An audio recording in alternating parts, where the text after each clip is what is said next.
You might think that football players are friends, right? But in reality, one player took his friend's wife, and another had to wait for years just to take revenge and almost sent his opponent to the hospital. Stay until the end, because you'll see how the biggest controversy in football started. Here are the football legends who hate each other. Honestly, I never expected to see football legends argue about who has the greatest self-confidence until I discovered the hateful relationship between Zlatan Ibrahimović and Cristiano Ronaldo. It all started in 2014, just before the World Cup qualifiers, a match that would decide who would lead his country to the World Cup. But the mind games had already begun. During an interview, Zlatan was asked to choose between Messi and Ronaldo, and as you know, Zlatan prefers Messi. Ronaldo, my friend, Zlatan really had to start the debate right before the most important match of his career. But Ronaldo wasn't going to let it slide. During the match, Ronaldo struck first by scoring and celebrating right in front of Zlatan. But it didn't stop there, as Zlatan got his revenge by scoring with a header and a free kick. At that moment, he really angered Ronaldo, and we all know that Ronaldo isn't the type to give up easily. He started rubbing his lips after Zlatan scored the free kick. That's when he realized things were serious. 3 minutes later, here's what happened. Yes, Ronaldo turned the game around and Zlatan couldn't do anything afterward. Yet he didn't stop talking about Ronaldo. Later in the season, they faced each other again, but this time at the Ballon d'Or ceremony. When given the chance, Zlatan tried once again to provoke Ronaldo. The guy really tried to disrespect one of the world's best players right to his face and in front of everyone. Worse still, he ranked Ronaldo third best player in 2014. Zlatan must have been on something weird.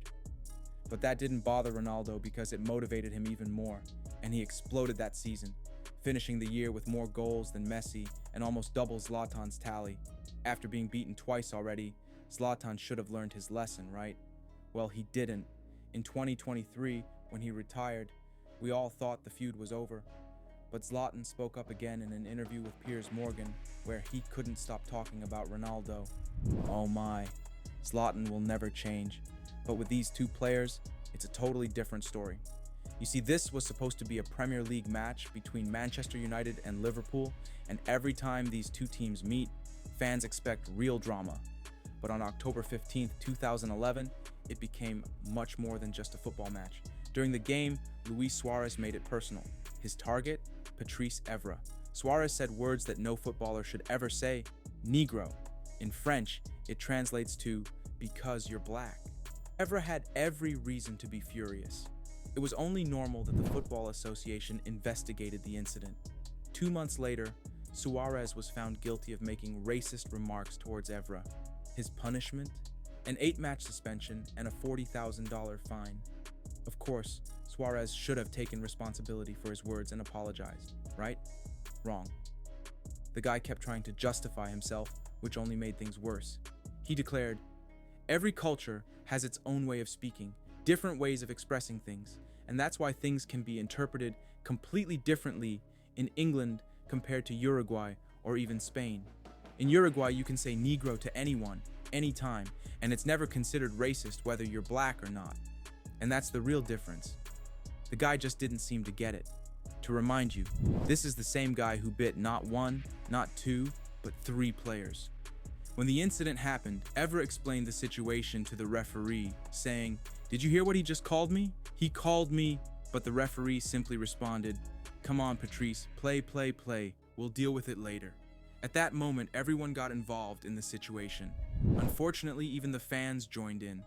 Evra later revealed that prisoners from Liverpool had sent him numerous letters, threatening to kill him once they were released.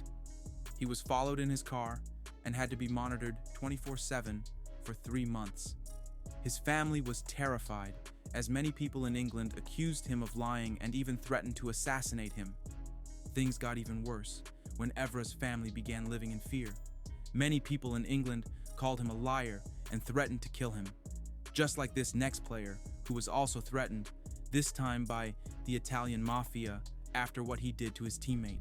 You probably know the story of Mauro Icardi and Maxi Lopez.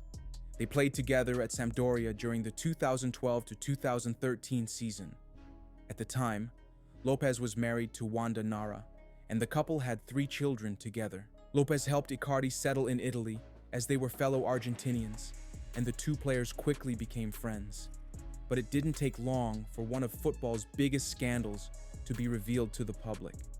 Things took an exciting turn when Icardi started making advances toward Lopez's wife, and she gave in quite easily. When Lopez found out, he ended all relations with Nara and Icardi. Of course, the public sided with Lopez because, how can you be in a relationship with your friend's wife and act like it's no big deal? Icardi was lucky because, in some neighborhoods, betraying your friend like that could easily get you a punch in the face from the whole gang. Nara didn't hesitate to reveal to the public that she had been unhappy with Lopez for years and had finally found happiness with Icardi. Now I understand why Lopez did what he did to Icardi on live TV. A similar case? Kevin De Bruyne and Thibaut Courtois.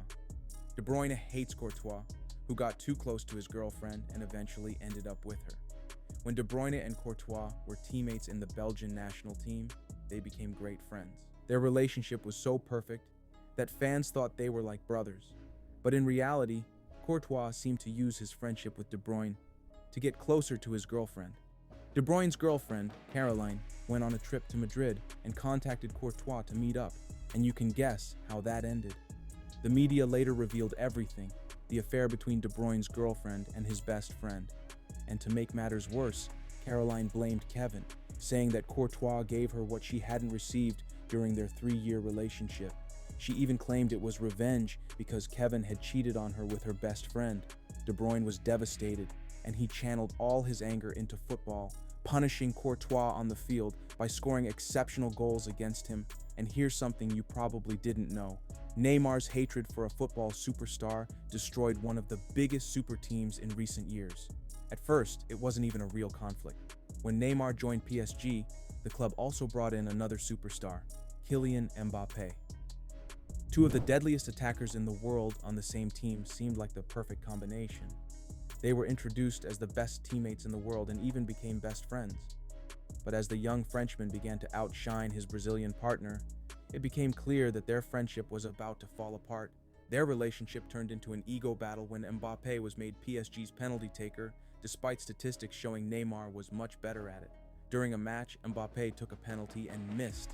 Neymar was so furious that when PSG won another penalty, he rushed to take it himself, ensuring Mbappe didn't repeat his mistake.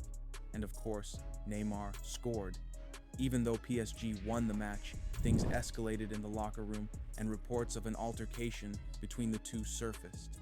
Mbappe later publicly accused Neymar of never passing the ball to him, which frustrated Neymar even more. Eventually, Neymar had enough of the drama and reportedly told PSG that he was ready to leave the club because of Mbappe. Obviously, other clubs wanted to sign Neymar and Messi. Well, he didn't wait for things to get worse. He left for a completely different country. This drama was so uncontrollable that it broke up one of the greatest super teams of recent years. And once again, Zlatan Ibrahimović is involved. Zlatan will always say what he thinks, for better or worse. After all, any man who compares himself to a lion is bound to have a lot of enemies. But in 2010, Zlatan didn't turn into a lion. He became a martial arts expert. Spoiler alert, his kung fu kick almost ended a man's career. First, let's go back a few years. When someone goes after Zlatan, things get personal. And if you don't believe me, just ask Marco Materazzi. In 2006, during a match between Juventus and Inter Milan, Materazzi suddenly turned into a true executioner. The guy provoked the lion, and when you provoke Zlatan, it's only a matter of time before you pay the price. Unfortunately, revenge wouldn't come immediately. Zlatan tried to return to the match after Materazzi's brutal tackle, but he was in too much pain. Materazzi had won the first round. 4 years later, the most memorable match of the 2010 season took place, Inter Milan versus AC Milan. Zlatan finally had the chance to face Materazzi again. They were former teammates at Inter, but that didn't change anything. Zlatan isn't the forgiving type. Materazzi was still aggressive towards Zlatan in the first half, but what happened in the second half was historic. A kung fu kick and an elbow strike, an effective way to send his rival to the hospital. Zlatan showed no remorse. When asked why he did it, he simply said, "I waited 4 years for this moment." That's why. If that's not hatred, I don't know what is. If you don't click on the video that appears on your screen, Zlatan might come after you next. Hurry up, he's not known for his patience.